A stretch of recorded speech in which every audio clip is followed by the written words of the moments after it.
नमस्कार, मैं डॉक्टर रूपाली जोशी आप सभी का भव्या विद्या विकल्पन के इस YouTube चैनल पर स्वागत करती हूँ। आज हम जिस टॉपिक पर बात करेंगे वो है वर्ल्ड मेंटल हेल्थ डे, मतलब विश्व मानसिक स्वास्थ्य दिवस। इसको मनाने की शुरुआत 1992 में WHO द्वारा की गई थी, जिसके पीछे मुख्य उद्देश्य था कि किस तरह से लोगों में मानसिक रोग के प्रति अवेयरनेस फैले। 1994 में जो इसकी जो पहली थीम थी वर्ल्ड मेंटल हेल्थ डे की थी, वो थी improving mental health facilities through out the world, मतलब विश्व में जितने भी मानसिक स्वास्थ्य से संबंधित सुविधाएं हैं उनमें और इम्प्रूवमेंट किया जाए, ताकि लोग ज़्यादा से ज़्यादा मानसिक रोग से संबंधित जितनी सुविधाएं उपलब्ध हैं उनको वो प्राप्त कर सकें। अब हम जरा देखते हैं कि विश्व में मानसिक स्वास्थ्य की क्या स्थिति है। तो हमें पता है कि हम आजकल न केवल किसी एक देश में, पूरे वर्ल्ड में अगर हम अध्ययन करें तो मानसिक रोग की रोगियों की संख्या बढ़ती ही जा रही है। आजकल की जो टेक्नोलॉजी का जो समय है, कंपटीशन का जो समय है, उसकी वजह से बहुत लोग मानसिक रोग से अपने आप को ग्रसित पा रहे हैं।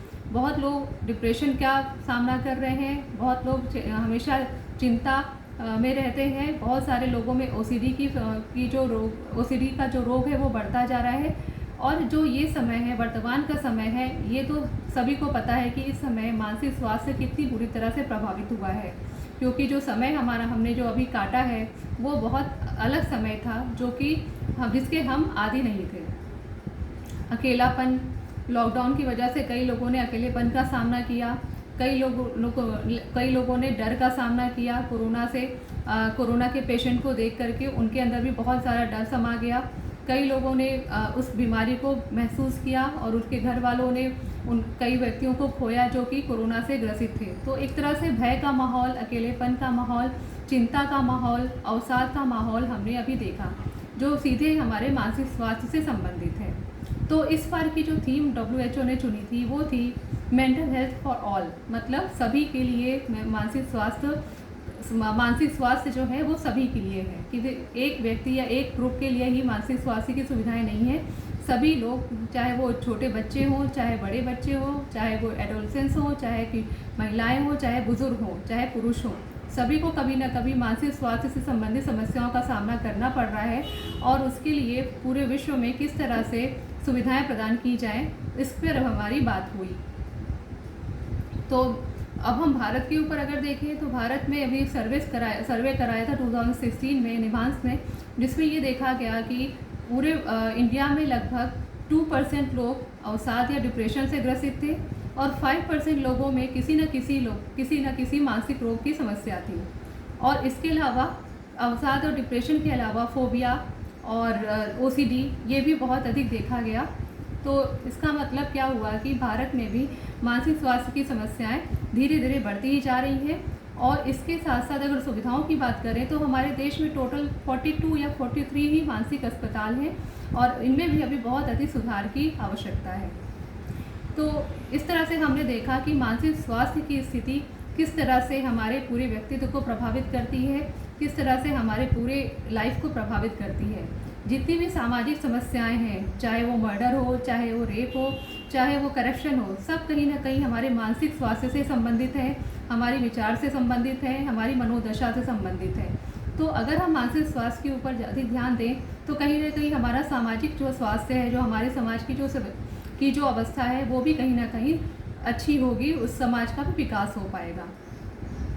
तो अगर हम सरकारी स्तर पर बात करें तो सरकार अपनी तरफ से जो कुछ भी कदम उठा रही है वो उसका अपना काम है। सरकार की तरफ से कुछ ना कुछ पॉलिसीज़ वगैरह बनाई जा रही हैं। अब ज़्यादा इस पर काम किया जा रहा है कि किस तरह से मनोदशा को, हमारी मानसिक स्थिति को सुधारा जा सके। लेकिन हम कैसे अपने मानसिक स्वास्थ्य को अच्छा कर सकते हैं, हम किस तरह से अपने मानसिक स्वास्थ्य को और अधिक अच्छा बना सकते हैं, ताकि हम अपने आप ही मानसिक स्वास्थ्य से संबंधित किसी समस्या से निकल सकें और हमें किसी तरह की ज़्यादा परेशानी का सामना ना करना पड़े। तो इसके लिए हम क्या कर सकते हैं? जैसा कि मैंने अभी कहा कि लॉकडाउन इस तरह की सिचुएशन में हमने बहुत अधिक मानसिक समस्या का सामना किया, तो उससे निकलने का एकमात्र रास्ता हमारे पास क्या था? पॉजिटिव थिंकिंग, सकारात्मक चिंतन, कि हर चीज़ का अपना अपना कहीं ना कहीं कुछ अच्छा या फ़ायदा होता है, किसी न किसी तरह से कहीं ना कहीं अच्छाई छुपी होती है हर तरह की स्थिति में। तो हम उस अच्छाई को कैसे देखें? अपने पॉइंट ऑफ व्यू में हम किस तरह से चेंज करें कि हम हर तरह की परिस्थिति में कहीं ना कहीं कुछ अच्छा देख पाएँ। तो सबसे पहला तो हमारा कदम होना चाहिए कि हम सबसे पहले अपनी पॉजिटिव थिंकिंग या सकारात्मक चिंतन को बढ़ाएं। उसके लिए हमें चीज़ों को देख करके जो हम उसका जो पॉजिटिव एस्पेक्ट है उसकी तरफ हमें ज़्यादा फोकस करना होगा। हमें हमेशा पॉजिटिव चीज़ें ही नहीं मिलेंगी, हमारी लाइफ में नेगेटिव चीज़ें भी होंगी, पॉजिटिव भी होंगी। तो हम अगर पॉजिटिव चीज़ों को फोकस करके उसी की तरफ ध्यान केंद्रित करके अगर उसी पर अपना ध्यान केंद्रित करें तो हमें ज़रूर कुछ ना कुछ फ़ायदा होगा। तो एक बार अगर हमारी सकारात्मक चिंतन की क्षमता विकसित हो जाती है तो हमें कई बार अपने मानसिक स्वास्थ्य में खुद ही सुधार दिखाई देता है। और इसके अलावा और क्या हो सकता है, उसके अलावा हम अपने रिलेशनशिप, अपने जो परिवार से संबंध हैं उसको और अच्छा बनाने का प्रयास करें। कोई रिलेशन ऐसा होता है जो बहुत नेगेटिव होता है और कुछ रिलेशन ऐसे होते हैं जो बहुत अच्छे तरह से हमारे होते हैं। तो हम क्या करते हैं, हम जो नेगेटिव रिलेशन वाले जो रिलेशन होता है उसके बारे में हमेशा सोचते रहते हैं, हमेशा लोगों से उसकी बुराई करते रहते हैं। तो इससे क्या होता है, नेगेटिविटी और बढ़ती जाती है। तो हमें क्या करना होगा, अगर हम उस तरह के रिलेशन को छोड़ करके, ध्यान ना दे करके हम पॉजिटिव जिसके साथ हमारा रिलेशनशिप अच्छा है उसकी तरफ अगर ज़्यादा फोकस करें तो हमारा जो मानसिक स्वास्थ्य है वो कम प्रभावित होगा। क्योंकि जब हम किसी के बारे में कुछ नेगेटिव बात कहते हैं, कुछ नकारात्मक बात कहते हैं तो उससे कहीं ना कहीं हमारा अपना चिंतन प्रभावित होता है और हमारा अपना मानसिक स्वास्थ्य प्रभावित होता है। और इसके अलावा अपने मानसिक स्वास्थ्य को अच्छा बनाए रखने के लिए अपने मस्तिष्क को हमेशा शांत रखने की कोशिश करना ज़रूरी होता है। तो उसके लिए हम क्या करें, मेंटल पीस को बढ़ाने के लिए तो इसके लिए बहुत सारे तरीके हैं। मेडिटेशन है, आपके पास योग निद्रा है, बहुत सारी टेक्निक्स हैं जिससे आप अपने मस्तिष्क को थोड़ी देर के लिए शांत कर सकते हैं। तो कोशिश करें कि दिन में कम से कम 5 मिनट 10 मिनट ही सही पर मेडिटेशन करने का प्रयास करें ताकि आपका मस्तिष्क जो है थोड़ी देर के लिए शांत हो सके। सुबह उठने और सोने का एक नियमित टाइम बनाएं। सुबह अगर थोड़ा सा पहले उठेंगे और अपने विचारों को अगर आप फोकस करेंगे, अपने विचारों को थोड़ा मैनेज करेंगे कि मुझे आज क्या क्या काम करना है, कैसे करना है, कौन सा काम मेरे लिए इम्पॉर्टेंट है, कौन सा काम नहीं इम्पॉर्टेंट है, उसके अकॉर्डिंग अगर आप फोकस करके टू डू लिस्ट बनाएंगे तो आपको कहीं ना कहीं उससे फ़ायदा होगा और आपका मस्तिष्क भी शांत रहेगा। लेकिन अगर आपके पास कोई गोल नहीं है, कुछ नहीं है, आप सीधे उठे तुरंत आपने फ्रेश हुए और तुरंत ऑफिस को निकल गए, ना तो आपने ब्रेकफास्ट किया, ना तो आपने किसी से ढंग से बात की, तो इससे क्या होगा, आपको मस्तिष्क भी विचलित रहेगा और आपका काम भी ऑफिस में ठीक से नहीं हो पाएगा। तो अपना नियमित लाइफ स्टाइल बनाएं, बिना ब्रेकफास्ट किए घर से ना निकलें ताकि आपका दिमाग और मन शांत रहे और ऑफिस में जाकर आप प्रोडक्टिव काम कर सकें। और इसके अलावा योगा मेडिटेशन का सहारा लेने के साथ साथ अपने जो सोशल सपोर्ट से आपका है, जो आपके परिवार है, दोस्त हैं, उनके साथ अपना संबंध बनाए रखें और हमेशा खुश रहने की कोशिश करें। कोशिश नहीं मतलब अपने चिंतन में आप अगर चेंज लाएंगे, पॉजिटिव चीज़ों पर फोकस करेंगे तो आप अपने आप ही अंदर से खुशी महसूस करेंगे।